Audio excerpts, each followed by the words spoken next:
جی شیخ صاحب، فطرانے سے متعلق جیسے کہ آج کل یہ بھی ایک مسئلہ موضوع بحث بنا ہوا ہے کہ بہت سارے لوگوں کی طرف سے اور مقالات بھی دیکھنے میں آتے ہیں، کلپس بھی دیکھنے میں آتے ہیں، لوگ کہتے ہیں کہ وہ زمانہ اور تھا لیکن اس زمانے میں پیسے آسان ہیں، اسی سے فطرانہ دیا جا سکتا ہے، اور دلائل بھی دیتے ہیں لوگ۔ دیکھیے، دلائل کا جہاں تک کوئی دلیل نہیں ہے، جہاں تک دلائل کا تعلق ہے کوئی دلیل نہیں ہے، یہ بات جھوٹی ہے، کوئی دلیل موجود ہے۔ قرآن سے، حدیث سے اور صحابہ کے عمل سے، یہ تین چیزیں لے لیں آپ۔ قرآن سے، حدیث سے، صحابہ کے عمل سے کوئی دلیل موجود نہیں ہے کہ صدقہ فطر قیمت یعنی بھی دی جائے۔ اللہ کے رسول صلی اللہ علیہ وسلم کے حدیث پر وہ لوگ غور کریں اور خوف کریں۔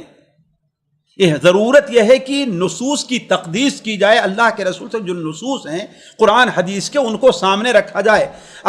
قیامت دن اگر اللہ نے آپ سے پوچھ لیا کہ ہمارے نبی نے کیا کہا تھا، صاع من طعام، تو آپ کیا جواب دیں گے اس کا؟ ذرا سوچیں آپ۔ یہاں لنترانیاں ہانک لیں اور بکواس کر لیں، فلسفے گڑھ لیں آپ کہ ان کو ضرورت ہے، ان کو اسلام کو معلوم نہیں تھا، شریعت کو معلوم نہیں تھی یہ بات، اللہ کے تعلق معلوم نہیں تھا کہ ہاں بھائی ایسا وقت آئے گا۔ اللہ کے رسول نے کیا بیان فرمایا؟ صاع من طعام، صاع من شعیر، صاع من تمر، صاع من اقط۔ کیا اس وقت دینار و درہم نہیں تھے؟ خرید و فروخت نہیں ہوا کرتی تھی کہ نہیں تھی؟ تو کہنے کا مطلب ہے کہ اصل چیز یہ ہے کہ نبی کریم صلی اللہ علیہ وسلم بالکل واضح کر دیا ہے۔ اس لیے جہاں پر کوئی بڑی مجبوری نہ پیش آئے، اس لیے کہ آپ جانتے الضرورات تبیح المحظورات، الضرورات تبیح المحظورات، جہاں پر کوئی مجبوری نہ ہو ہم یہ کہتے ہیں کہ صدقہ فطر میں غلہ ہی دینا چاہیے، نقد نہیں دینا چاہیے۔ اور یہ کہنا کہ آج لوگ غلہ نہیں لیتے ہیں، یہ ہم بھول اپنے آپ کو دھوکہ دے رہے ہیں۔ ہم نے تجربہ کیا ہے بامبے جیسی جگہ میں، وہاں لوگ بڑے شوق سے غلہ لے کر کے جاتے ہیں، لیکن ظاہر بات ہے یہ آپ کا کام ہے، آپ کے اوپر فرض ہے، آپ ایسے لوگوں کو ڈھونڈیں اور تلاش کریں۔ آپ یہ چاہتے ہیں کہ اپنے گھر میں بیٹھے رہیں، صرف ٹیلی فون کریں، کہیں کو دیکھیں نہیں، اور کیا ہے فوراً جب دیکھے کہ آج شام عید ہو گئی ہے اپنی گاڑی لے کر کے نکلے اور دکان سے خریدے اور کسی کو دے دیا۔ ظاہر بات کہ آپ نے کوئی تلاش نہیں کیا۔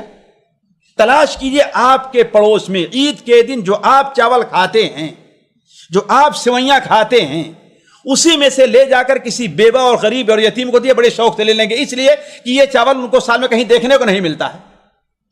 اور یہ کہنا کہ ہاں بھائی وہ نقود کے زیادہ حقدار ہیں، ہر زیادہ ضرورت مند ہیں، ہر زمانے میں لوگ نقود کے زیادہ ضرورت مند تھے، ایک چیز۔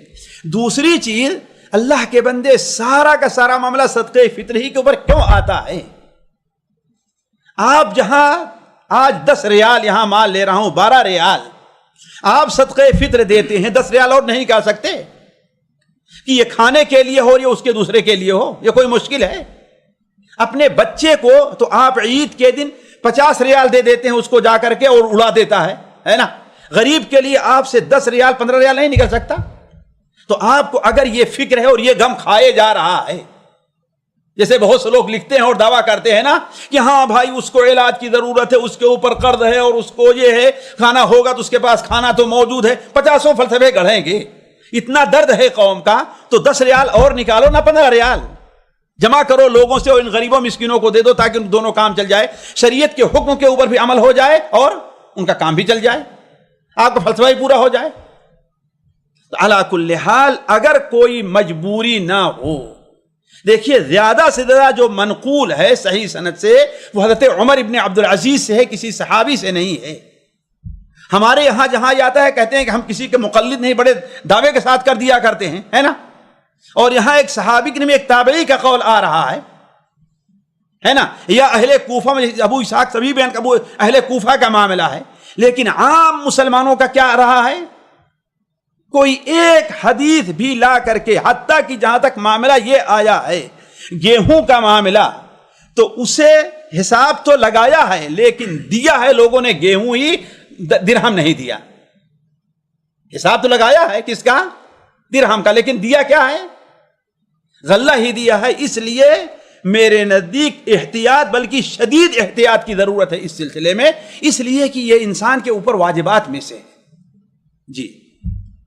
جی شیخ صاحب، یہاں پر جو لوگ کہتے ہیں وہ لوگ یہ بھی دلیل دیتے ہیں کہ اس زمانے میں اتنے چھوٹے پیسے نہیں تھے، کہاں سے یہ بھی جہالت ہے۔ دانق تک موجود تھا وہاں پر، فلس اور دانق تک موجود تھا، جو ایک درہم کا شاید 20واں حصہ ہوا کرتا تھا۔ کون کہتا نہیں تھا؟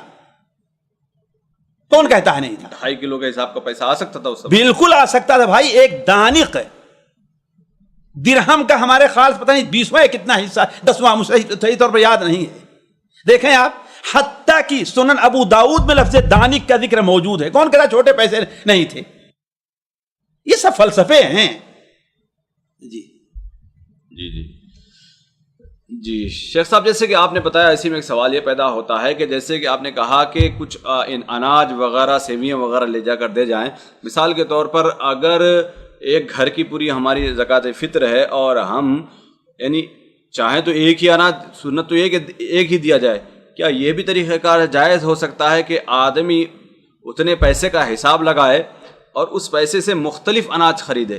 مثال کے طور پر تھوڑا سا چاول، تھوڑا گیہوں اور تھوڑے سے پیسے کا حساب نہ لگائیے آپ۔ پھر کیسے لگائے آپ حساب لگائیے، آپ 2.5 کلو چاول لے لیجئے، 2.5 کلو گیہوں لے لیجئے، 2.5 کلو اور کوئی چیز، 2.5 کلو اور جو کوئی بات نہیں۔ پھر اس کے بعد اگر آپ ملا کے دینا چاہیں دے دیں، کوئی بات نہیں ہے نا، کوئی حرج نہیں، ملا کے دینا چاہیں دے دیں۔ 2.5 کلو آپ لے لیں اور اس کے بعد جو ہے اس کو لوگوں میں سیویاں وغیرہ، تیل وغیرہ بھی 2.5 کلو لے لیں۔ تیل غذا میں نہیں ہے، تیل مصالح ہے، غذا بنانے والا ہے، غذا نہیں ہے وہ تیل۔ چینی غذا نہیں وغیرہ، سیوئی انشاءاللہ اس لیے رمضان ہمارے ہاں جو صورتحال ہے وہ چل سکتی ہے۔ شکر نہیں، شکر یہ کیا ہے؟ غذا بنانے والی چیزوں میں داخل ہے، غذا میں کوئی شکر کھاتا نہیں۔ ایسے ہی آج کل لوگوں کو شکر ہو رہی ہے، آپ جو ہے شکر صدقہ فطر میں دے کر لوگوں کو مریض کریں گے، تو اس کو اپنے طرف سے کسی اور مد سے نکالا جائے گا۔ وہی تو ہم کہتے ہیں کہ یہ دیکھیے خوشی کا دن ہے آپ کے، آپ جہاں یہ نکالتے ہیں اس کے ساتھ اور کچھ پیسہ دے دیں، ہے نا، تاکہ اس سے وہ جو ہے اپنا جا کر کے ہاں بھائی جیسے شکر لے لینا، اس سے یہ لے لینا۔ کیا ہے؟ اللہ کے رسول صلی اللہ علیہ وسلم اس مہینے میں تیز ہوا جو سخی ہو جایا کرتے تھے۔ سامعین کرام، ہمارے علمی اور عوامی دروس اور سوال و جواب کی مجلسوں سے آپ خود بھی مستفید ہوں اور اپنے دوست و احباب کے ساتھ بھی شیئر کریں۔ عین ممکن ہے کہ آپ کے شیئر سے کسی کی اصلاح اور آپ کے لیے صدقہ جاریہ بن جائے۔ واٹس ایپ پر اسلامک میسج حاصل کرنے کے لیے نمبر نوٹ فرمائیں: یعقوب عزیز 00966 5089 59707۔ واٹس ایپ سوال جو آپ گروپ میں ایڈ ہونے کے لیے نمبر نوٹ فرمائیں: عبدالسلام عمری 00966 502627 نمبر بھیجتے ہوئے نام اور پتہ ضرور لکھیں۔ اسی طرح ہمارے یوٹیوب چینل اسلامی دعویٰ کو ضرور سبسکرائب کریں تاکہ ہماری ہر نئی اور اہم ویڈیو کی اطلاع آپ کو فوری حاصل ہو جائے۔ تمام دروس، مقالات اور سوال و جواب سیریز کے لیے ہماری مشہور ویب سائٹ www.islamidawah.com کا مشاہدہ کرتے رہیں۔ السلام علیکم ورحمۃ اللہ وبرکاتہ۔